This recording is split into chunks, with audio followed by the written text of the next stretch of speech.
Sur les rives du magnifique lac Léman, l'inquiétude suscitée par le coronavirus semblait bien éloignée il y a quelques semaines à peine. Demandez aux gens ici s'ils pensaient qu'ils seraient menacés. Voici ce qu'ils avaient à dire.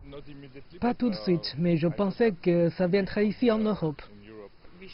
Nous aurions dû agir bien plus tôt avant que cela ne se produise en Italie.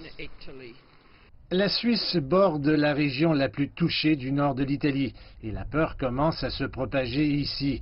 Le gouvernement a déjà interdit les rassemblements de plus de 1000 personnes. À Milan, les autorités tentent désespérément de rétablir la normalité après une semaine de restrictions imposées dans une grande partie du nord de l'Italie. Mais les analyses suggèrent que la situation pourrait être bien pire. Les experts qui ont effectué des tests de laboratoire sur le virus disent qu'il a peut-être circulé dans le nord de l'Italie pendant des semaines avant qu'il ne soit détecté.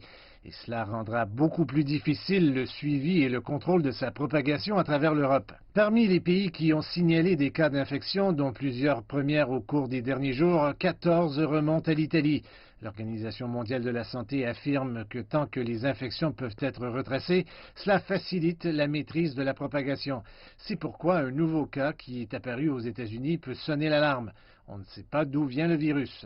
Nous ne savons pas comment cette personne a été infectée par le Covid-19.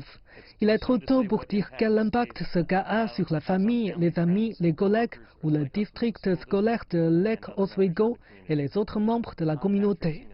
Notre priorité absolue en ce moment est de retracer le trajet du virus. L'activité manufacturière de février en Chine a atteint un creux historique, pire que lors de la crise financière de 2008. À ces données publiées samedi pourrait s'ajouter une pression à la baisse sur les marchés boursiers lors de leur ouverture lundi.